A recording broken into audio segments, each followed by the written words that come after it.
नमस्कार दोस्तों, मैं न्यूज़ एंकर लीसा देश और दुनिया की विशेष खबरों के इस बुलेटिन में आप सभी का स्वागत करती हूं। दैनिक समाचार। मक्का रक्षा समझौते से एक नए सुरक्षा त्रिकोण का उदय। GS2 भारत से जुड़े द्विपक्षीय, क्षेत्रीय एवं वैश्विक समूह तथा समझौते। संदर्भ: हाल ही में सऊदी अरब, तुर्की और पाकिस्तान ने मक्का संयुक्त रक्षा समझौते मक्का जॉइंट डिफेंस अग्रीमेंट MJDA पर हस्ताक्षर किया, जिसके तहत किसी एक हस्ताक्षरकर्ता देश पर सशस्त्र हमला तीनों देशों पर हमला माना जाएगा। मक्का संयुक्त रक्षा समझौते के संदर्भ में ये पाकिस्तान, सऊदी अरब और तुर्की के मध्य सामूहिक सुरक्षा रक्षा सहयोग और प्रतिरोधक क्षमता को सुदृढ़ करने के उद्देश्य से बनाया गया एक त्रिपक्षीय रक्षा ढांचा है।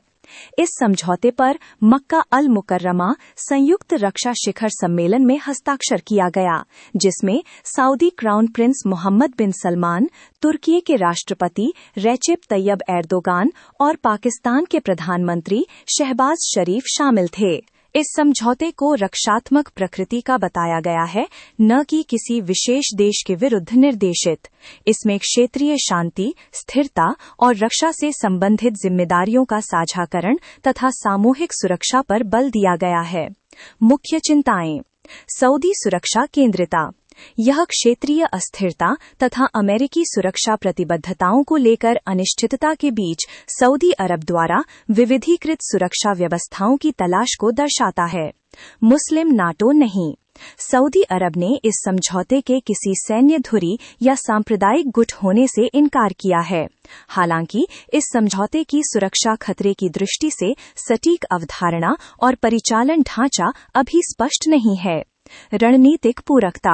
सऊदी अरब वित्तीय संसाधन, तुर्की बढ़ता हुआ रक्षा औद्योगिक आधार और पाकिस्तान पर्याप्त सैन्य जनशक्ति एवं अनुभव प्रदान करता है। कार्यान्वयन संबंधी चुनौतियां।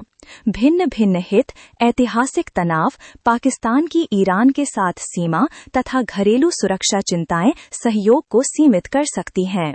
अनिश्चितताएं। दीर्घकालिक संघर्ष की स्थिति में इसकी प्रासंगिकता बढ़ सकती है, किंतु क्षेत्रीय शांति लौटने पर यह घट सकती है।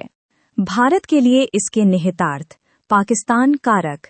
भारतीय हितों के विरुद्ध इस समझौते का लाभ उठाने के पाकिस्तानी प्रयासों पर निगरानी रखी जाए, साथ ही अति प्रतिक्रिया से बचा जाए।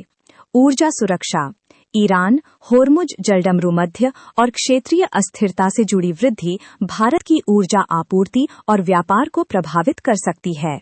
खाड़ी क्षेत्र की स्थिरता। अस्थिरता भारत के विशाल प्रवासी समुदाय और खाड़ी में आर्थिक हितों को प्रभावित कर सकती है। सऊदी भारत संबंध। मजबूत आर्थिक पूरकता तथा कच्चे तेल के प्रमुख बाजार के रूप में भारत का महत्व एक स्थिरीकरण कारक प्रदान करते हैं।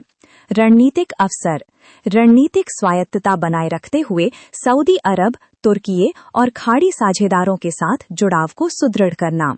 आगे की रणनीतिक संतुलन। गुट राजनीति में शामिल हुए बिना सऊदी अरब, तुर्की, पाकिस्तान और अन्य क्षेत्रीय पक्षों के साथ जुड़ाव बनाए रखना। ऊर्जा विविधीकरण। विविधीकृत तेल स्रोतों, रणनीतिक भंडार और नवीकरणीय ऊर्जा के माध्यम से सुभेद्यता को कम करना। समुद्री सुरक्षा। व्यापार एवं ऊर्जा मार्गों की सुरक्षा हेतु हिंद महासागर, पश्चिम एशिया समुद्री सहयोग को सुदृढ़ करना। रक्षा कूटनीति। खाड़ी साझेदारों के साथ रक्षा सहयोग, आसूचना साझाकरण और आतंकवाद विरोधी समन्वय का विस्तार करना। आर्थिक जुड़ाव। सऊदी अरब और अन्य खाड़ी अर्थव्यवस्थाओं के साथ व्यापार, निवेश और प्रौद्योगिकी साझेदारी को गहन करना। रणनीतिक स्वायत्तता। उभरते क्षेत्रीय सुरक्षा गुटों के बीच विभिन्न देशों के साथ संबंध, बहुसंरेखण एवं स्वतंत्र निर्णय क्षमता को बनाए रखना। निष्कर्ष। MJDA पश्चिम एशिया में एक अधिक जटिल और बहुस्तरीय सुरक्षा को दर्शाता है। इसका महत्व इस बात पर निर्भर करेगा कि क्या राजनीतिक प्रतिबद्धताएं, प्रभावी प्रतिरोधक क्षमता, आसूचना साझाकरण, सैन्य समन्वय और संकट प्रतिक्रिया में परिवर्तित होती हैं। Please subscribe now. G Kumar Yadav 0।